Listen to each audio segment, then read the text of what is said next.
Hello, this is a series in which every chapter of the whole NCERT Biology book of 11th and 12th class will be covered in audiobook format. In this video, the chapter 15 of class 11 biology book, that is plant growth and development, will be narrated. So, sit back, relax, and let's listen and learn. Chapter 15. Plant growth and development. You have already studied the organization of a flowering plant in Chapter 5. Have you ever thought about where and how the structures like roots, stems, leaves, flowers, fruits and seeds arise, and that too in an orderly sequence? You are, by now, aware of the terms seed, seedling, plantlet, mature plant. You have also seen that trees continue to increase in height or girth over a period of time. However, the leaves, flowers and fruits of the same tree not only have limited dimensions but also appear and fall periodically and sometime repeatedly. Why does vegetative phase precede flowering in a plant?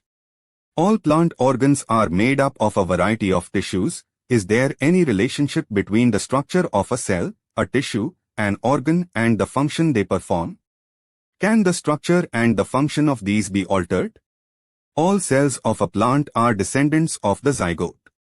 The question is, then, why and how do they have different structural and functional attributes? Development is the sum of two processes, growth and differentiation. To begin with, it is essential and sufficient to know that the development of a mature plant from a zygote, fertilized egg, follow a precise and highly ordered succession of events. During this process, a complex body organization is formed that produces roots, leaves, branches, flowers, fruits, and seeds, and eventually they die. Figure 15.1. The first step in the process of plant growth is seed germination. The seed germinates when favorable conditions for growth exist in the environment. In absence of such favorable conditions, the seeds do not germinate and goes into a period of suspended growth or rest. Once favorable conditions return, the seeds resume metabolic activities and growth takes place. In this chapter, you shall also study some of the factors which govern and control these developmental processes. These factors are both intrinsic, internal, and extrinsic, external to the plant. Growth. Growth is regarded as one of the most fundamental and conspicuous characteristics of a living being. What is growth? Growth can be defined as an irreversible permanent increase in size of an organ or its parts or even of an individual cell. Generally, growth is accompanied by metabolic processes, both anabolic and catabolic, that occur at the expense of energy. Therefore, for example, expansion of a leaf is growth. How would you describe the swelling of a piece of wood when placed in water? Plant growth generally is indeterminate. Plant growth is unique because plants retain the capacity for unlimited growth throughout their life. This ability of the plants is due to the presence of meristems at certain locations in their body. The cells of such meristems have the capacity to divide and self-perpetuate. The product, however, soon loses the capacity to divide and such cells make up the plant body. This form of growth wherein new cells are always being added to the plant body by the activity of the meristem is called the open form of growth. What would happen if the meristem ceases to divide? Does this ever happen? In Chapter 6, you have studied about the root apical meristem and the shoot apical meristem. You know that they are responsible for the primary growth of the plants and principally contribute to the elongation of the plants along their axis. You also know that in dicotyledonous plants and gymnosperms, the lateral meristems, vascular cambium and core cambium, appear later in life. These are the meristems that cause the increase in the girth of the organs in which they are active. This is known as secondary growth of the plant. See figure 15.2. Growth is measurable. Growth, at a cellular level, is principally a consequence of increase in the amount of protoplasm. Since increase in protoplasm is difficult to measure directly, one generally measures some quantity which is more or less proportional to it. Growth is, therefore, measured by a variety of parameters, some of which are increase in fresh weight, dry weight, length, area, volume and cell number. You may find it amazing to know that one single MAG root apical myrcetum can give rise to more than 17,500 new cells per hour, whereas cells in a watermelon may increase in size by up to 350,000 times. In the former, growth is expressed as increase in cell number. The latter expresses growth as increase in size of the cell. While the growth of a pollen tube is measured in terms of its length, an increase in surface area denotes the growth in a dorsiventral leaf. Phases of growth. The period of growth is generally divided into three phases, namely meristematic, elongation and maturation, figure 15.3. Let us understand this by looking at the root tips. The constantly dividing cells, both at the root apex and the shoot apex, represent the meristematic phase of growth. The cells in this region are rich in protoplasm, possess large conspicuous nuclei. Their cell walls are primary in nature, thin and cellulosic with abundant plasmods metal connections. The cells proximal, just next, away from the tip, to the meristematic zone represent the phase of elongation. Increased vacuolation, cell enlargement and new cell wall deposition are the characteristics of the cells in this phase. Further away from the apex, i.e., more proximal to the phase of elongation, lies the portion of axis which is undergoing the phase of maturation. The cells of this zone attain their maximal size in terms of wall thickening and protoplasmic modifications. Most of the tissues and cell types you have studied in Chapter 6 represent this phase. Growth rates. The increased growth per unit time is termed as growth rate. Thus, rate of growth can be expressed mathematically. An organism or a part of the organism can produce more cells in a variety of ways. The growth rate shows an increase that may be arithmetic or geometrical, figure 15.4. In arithmetic growth, following mitotic cell division, only one daughter cell continues to divide while the other differentiates and matures. The simplest expression of arithmetic growth is exemplified by a root elongating at a constant rate. Look at figure 15.5. On plotting the length of the organ against time, a linear curve is obtained. Mathematically, it is expressed as LT is equal to L0 plus RT. LT is equal to length at time t. L0 is equal to length at time 0. R is equal to growth rate elongation per unit time. Let us now see what happens in geometrical growth. In most systems, the initial growth is slow, lag phase, and it increases rapidly thereafter at an exponential rate, log or exponential phase. Here, both the progeny cells following mitotic cell division retain the ability to divide and continue to do so. However, with limited nutrient supply, the growth slows down leading to a stationary phase. If we plot the parameter of growth against time, we get a typical sigmoid or S-curve, figure 15.6. A sigmoid curve is a characteristic of living organism growing in a natural environment. It is typical for all cells, tissues and organs of a plant. Can you think of more similar examples? What kind of a curve can you expect in a tree showing seasonal activities? The exponential growth can be expressed as W1 is equal to W0 ERT. W1 is equal to final size, weight, height, number, etc. W0 is equal to initial size at the beginning of the period. R is equal to growth rate. T is equal to time of growth. E is equal to base of natural logarithms. Here, R is the relative growth rate and is also the measure of the ability of the plant to produce new plant material, referred to as efficiency index. Hence, the final size of W1 depends on the initial size, W0. Quantitative comparisons between the growth of living system can also be made in two ways. Measurement and the comparison of total growth per unit time is called the absolute growth rate. 2. The growth of the given system per unit time expressed on a common basis, example, per unit initial parameter is called the relative growth rate.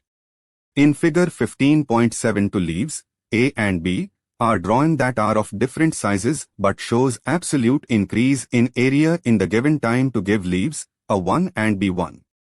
However, one of them shows much higher relative growth rate. Which one and why? Conditions for growth. Why do you not try to write down what you think are necessary conditions for growth? This list may have water, oxygen, and nutrients as very essential elements for growth. The plant cells grow in size by cell enlargement, which in turn requires water. Turgidity of cells helps in extension growth. Thus, plant growth and further development is intimately linked to the water status of the plant. Water also provides the medium for enzymatic activities needed for growth. Oxygen helps in releasing metabolic energy essential for growth activities. Nutrients, macro and micro essential elements, are required by plants for the synthesis of protoplasm and act as source of energy. In addition, every plant organism has an optimum temperature range best suited for its growth. Any deviation from this range could be detrimental to its survival. Environmental signals such as light and gravity also affect certain stages of growth. Differentiation, dedifferentiation and redifferentiation. The cells derived from root apical and shoot apical meristems and cambium differentiate and mature to perform specific functions.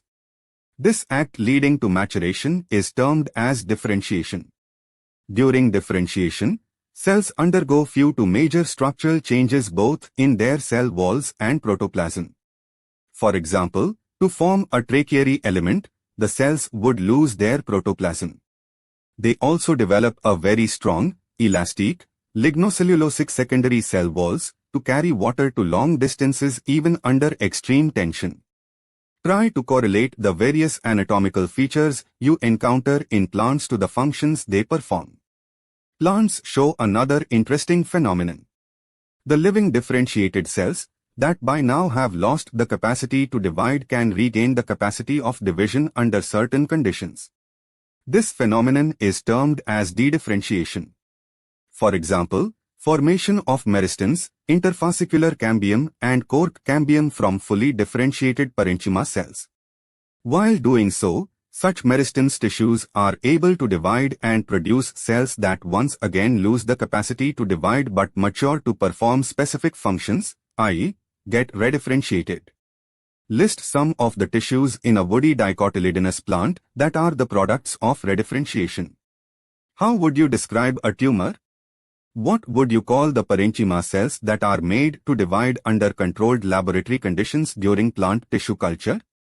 Recall, in section 15.1.1, we have mentioned that the growth in plants is open, i.e., it can be indeterminate or determinate. Now, we may say that even differentiation in plants is open, because cells tissues arising out of the same meristem have different structures at maturity. The final structure at maturity of a cell tissue is also determined by the location of the cell within. For example, cells positioned away from root apical meristems differentiate as root cap cells, while those pushed to the periphery mature as epidermis. Can you add a few more examples of open differentiation correlating the position of a cell to its position in an organ? Development.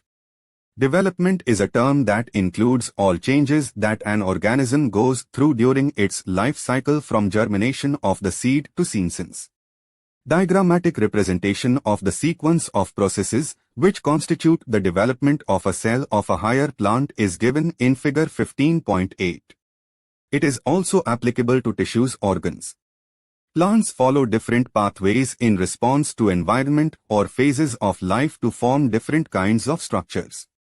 This ability is called plasticity, example, heterophyly in cotton, coriander and larkspur.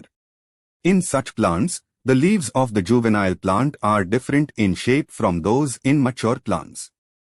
On the other hand, difference in shapes of leaves produced in air and those produced in water in buttercup also represent the heterophyllous development due to environment, figure 15.9. This phenomenon of heterophyly is an example of plasticity. Thus, growth, differentiation, and development are very closely related events in the life of a plant. Broadly, development is considered as the sum of growth and differentiation. Development in plants, i.e., both growth and differentiation, is under the control of intrinsic and extrinsic factors. The former includes both intracellular, genetic, or intercellular factors, chemicals such as plant growth regulators, while the latter includes light, temperature, water, oxygen, nutrition, etc. Plant growth regulators. Characteristics. The plant growth regulators, PGRs, are small, simple molecules of diverse chemical composition. They could be indole compounds, indole, 3-acetic acid, IAA adenine derivatives, N6 furfurylaminopurine, kinetin, derivatives of carotenoids, abscisic acid, ABA, terpenes, gibberellic acid, GA3, or gases, ethylene, C2H4. Plant growth regulators are variously described as plant growth substances, plant hormones or phytohormones in literature. The PGRs can be broadly divided into two groups based on their functions in a living plant body.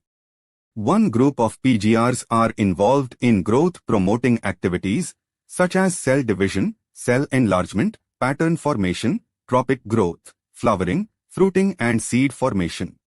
These are also called plant growth promoters, example, auxins, gibberellins and cytokinins. The PGRs of the other group play an important role in plant responses to wounds and stresses of biotic and abiotic origin. They are also involved in various growth-inhibiting activities such as dormancy and abscission. The PGR abscisic acid belongs to this group. The gaseous PGR, ethylene, could fit either of the groups, but it is largely an inhibitor of growth activities. The discovery of plant growth regulators. Interestingly, the discovery of each of the 5 major groups of PGRs have been accidental. All this started with the observation of Charles Darwin and his son Francis Darwin when they observed that the coleoptiles of canary grass responded to unilateral illumination by growing towards the light source, phototropism. After a series of experiments, it was concluded that the tip of coleoptile was the site of transmittable influence that caused the bending of the entire coleoptile, figure 15.10. Auxin was isolated by F.W. Wendt from tips of coleoptiles of oat seedlings. The Buckeye, foolish seedling, disease of rice seedlings, was caused by a fungal pathogen Gibberella fujikurui. E. Kurosawa, 1926, reported the appearance of symptoms of the disease in rice seedlings when they were treated with sterile filtrates of the fungus. The active substances were later identified as gibberellic acid. F. Skoog and his co-workers observed that from the internodal segments of tobacco stems the callus, a mass of undifferentiated cells, proliferated only if, in addition to auxins, the nutrients medium was supplemented with one of the following extracts of vascular tissues, yeast extract, coconut milk or DNA. Miller et al., 1955, later identified and crystallized the cytokinesis-promoting active substance that they termed kinetin.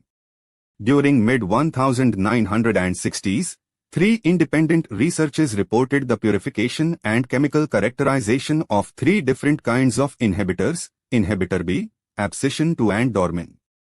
Later all the 3 were proved to be chemically identical. It was named abscisic acid, ABA. H. Cousins, 1910, confirmed the release of a volatile substance from ripened oranges that hastened the ripening of stored unripened bananas. Later this volatile substance was identified as ethylene, a gaseous PGR. Let us study some of the physiological effects of these 5 categories of PGRs in the next section. Physiological effects of plant growth regulators. Auxins. Auxins, from Greek oxine, to grow, was first isolated from human urine. The term auxin is applied to the indole, 3-acetic acid, IAA, and to other natural and synthetic compounds having certain growth-regulating properties. They are generally produced by the growing apices of the stems and roots, from where they migrate to the regions of their action. Auxins like IAA and indole butyric acid, IBA, have been isolated from plants. Naphthalene acetic acid and 2,4-D, 2,4-dichlorophenoxyacetic, are synthetic auxins. All these auxins have been used extensively in agricultural and horticultural practices. They help to initiate rooting in stem cuttings, an application widely used for plant propagation. Auxins promote flowering, e.g. in pineapples. They help to prevent fruit and leaf drop at early stages but promote the abscission of older mature leaves and fruits. In most higher plants, the growing apical bud inhibits the growth of the lateral, axillary buds, a phenomenon called apical dominance. Removal of shoot tips, decapitation, usually results in the growth of lateral buds, figure 15.11. It is widely applied in tea plantations, hedge making. Can you explain why? Auxins also induce parthenocarpy, example, in tomatoes. They are widely used as herbicides. 2,4-D widely used to kill dicotyledonous weeds, does not affect mature monocotyledonous plants. It is used to prepare weed-free lawns by gardeners. Auxin also controls xylem differentiation and helps in cell division. Gibberellins. Gibberellins are another kind of promoter PGR. There are more than 100 gibberellins reported from widely different organisms such as fungi and higher plants. They are denoted as GA1, GA2, GA3 and so on. However, gibberellic acid, GA3, was one of the first gibberellins to be discovered and remains the most intensively studied form. All gas are acidic. They produce a wide range of physiological responses in the plants. Their ability to cause an increase in length of axis is used to increase the length of grapes stalks. Gibberellins cause fruits like apple to elongate and improve its shape. They also delay senescence. Thus, the fruits can be left on the tree longer so as to extend the market period. GA3 is used to speed up the malting process in brewing industry. Sugarcane stores carbohydrate as sugar in their stems. Spraying sugarcane crop with gibberellins increases the length of the stem, thus increasing the yield by as much as 20 tons per acre. Spraying juvenile conifers with gas hastens the maturity period, thus leading to early seed production. Gibberellins also promotes bolting, internode elongation just prior to flowering, in beet, cabbages and many plants with russet habit. Cytokinins. Cytokinins have specific effects on cytokinesis and were discovered as kinetin, a modified form of adenine, a purine, from the autoclaved herring sperm DNA. Kinetin does not occur naturally in plants. Search for natural substances with cytokinin-like activities led to the isolation of zeatin from corn kernels and coconut milk. Since the discovery of zeatin, several naturally occurring cytokinins and some synthetic compounds with cell division promoting activity have been identified. Natural cytokinins are synthesized in regions where rapid cell division occurs, for example, root apices, developing shoot buds, young fruits, etc. It helps to produce new leaves, chloroplasts in leaves, lateral shoot growth and adventitious shoot formation. Cytokinins help overcome the apical dominance. They promote nutrient mobilization which helps in the delay of leaf senescence. Ethylene. Ethylene is a simple gaseous PGR. It is synthesized in large amounts by tissues undergoing senescence and ripening fruits. Influences of ethylene on plants include horizontal growth of seedlings, swelling of the axis and apical hook formation in dicot seedlings. Ethylene promotes senescence and abscission of plant organs, especially of leaves and flowers. Ethylene is highly effective in fruit ripening. It enhances the respiration rate during ripening of the fruits. This rise in rate of respiration is called respiratory climactic. Ethylene breaks seed and bud dormancy, initiates germination in peanut seeds, sprouting of potato tubers. Ethylene promotes rapid internode petiole elongation in deep water rice plants. It helps leaves upper parts of the shoot to remain above water. Ethylene also promotes root growth and root hair formation, thus helping the plants to increase their absorption surface. Ethylene is used to initiate flowering and for synchronizing fruit set in pineapples. It also induces flowering in mango. Since ethylene regulates so many physiological processes, it is one of the most widely used PGR in agriculture. The most widely used compound as source of ethylene is ethephen. Ethephen in an aqueous solution is readily absorbed and transported within the plant and releases ethylene slowly. Ethephen hastens fruit ripening in tomatoes and apples and accelerates abscission in flowers and fruits, thinning of cotton, cherry, walnut. It promotes female flowers in cucumbers, thereby increasing the yield. Abscisic acid. As mentioned earlier, abscisic acid, ABA, was discovered for its role in regulating abscission and dormancy. But like other PGRs, it also has other wide-ranging effects on plant growth and development. It acts as a general plant growth inhibitor and an inhibitor of plant metabolism. ABA inhibits seed germination. ABA stimulates the closure of stomata and increases the tolerance of plants to various kinds of stresses. Therefore, it is also called the stress hormone. ABA plays an important role in seed development, maturation and dormancy. By inducing dormancy, ABA helps seeds to withstand desiccation and other factors unfavorable for growth. In most situations, ABA acts as an antagonist to gas. We may summarize that for any and every phase of growth, differentiation and development of plants, one or the other PGR has some role to play. Such roles could be complementary or antagonistic. These could be individualistic or synergistic. Similarly, there are a number of events in the life of a plant where more than one PGR interact to affect that event. Example, dormancy in seeds, buds, abscission, senescence, apical dominance, etc. Remember, the role of PGR is of only one kind of intrinsic control.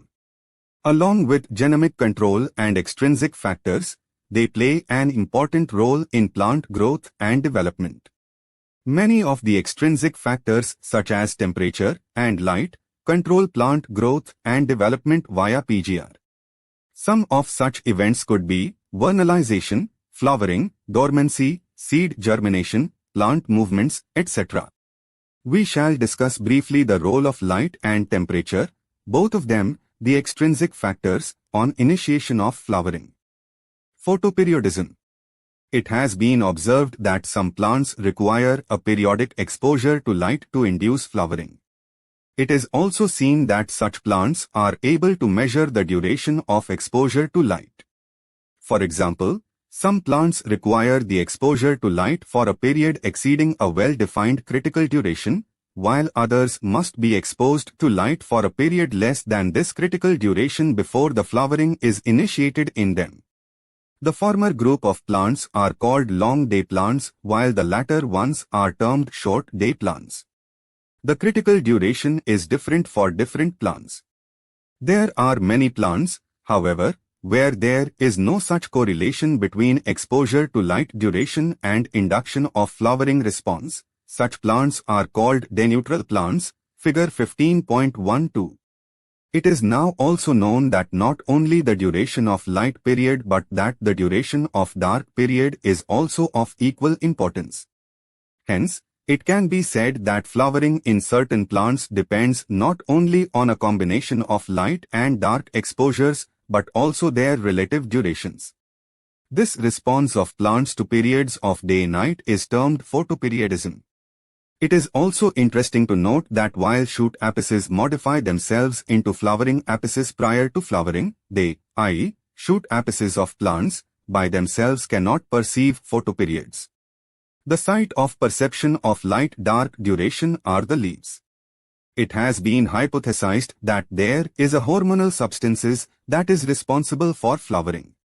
This hormonal substance migrates from leaves to shoot apices for inducing flowering only when the plants are exposed to the necessary inductive photoperiod. Vernalization. There are plants for which flowering is either quantitatively or qualitatively dependent on exposure to low temperature. This phenomenon is termed vernalization. It prevents precocious reproductive development late in the growing season and enables the plant to have sufficient time to reach maturity. Vernalization refers specially to the promotion of flowering by a period of low temperature. Some important food plants, wheat, barley, rye have two kinds of varieties, winter and spring varieties. The spring variety are normally planted in the spring and come to flower and produce grain before the end of the growing season. Winter varieties, however, if planted in spring would normally fail to flower or produce mature grain within a span of a flowering season. Hence, they are planted in autumn. They germinate and over winter come out as small seedlings, resume growth in the spring, and are harvested usually around midsummer. Another example of vernalization is seen in biennial plants. Biennials are monocarpic plants that normally flower and die in the second season. Sugar beet, cabbages, carrots are some of the common biennials. Subjecting the growing of a biennial plant to a cold treatment stimulates a subsequent photoperiodic flowering response. Seed dormancy. There are certain seeds which fail to germinate even when external conditions are favorable. Such seeds are understood to be undergoing a period of dormancy which is controlled not by external environment but are under endogenous control or conditions within the seed itself.